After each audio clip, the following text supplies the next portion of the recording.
We need people around us that are willing to see the best in us, to call that out, to remind us what really matters, right? We've all got that friend that we call when we want to know the truth. You've probably got the friend too that you just need to commiserate with, right? I'm going to call up this person and they'll just get on whatever train I'm on and they'll support me, and that's awesome. Like, we all need that. But we also need the friend who tells us the truth and reminds us of who we really are, what we really stand for. That's why we need good community around us.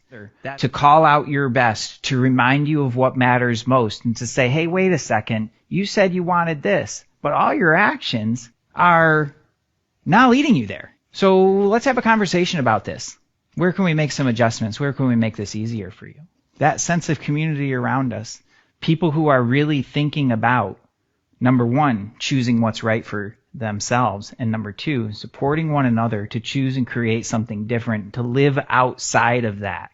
That will be the minority by far. Most people will be very happy to outsource their thinking and outsource their decisions and play into the least common denominator, the status quo. So that gap between status quo and people living the lives that they really want will continue to increase. And they'll blame all sorts of different things for that. The economy, the people, the Illuminati, like the whatever, right? They'll blame all those things. But the fact of the matter is, people who stay here are willing to keep choosing for the status quo because they're too scared and too afraid to choose something that they really want for themselves. And people who live here are willing to take a risk and willing to invest in themselves and willing to take a chance and they're willing to let themselves be supported and to receive the support around them. That's the difference. And it takes strength to do that, fortitude, objectivity.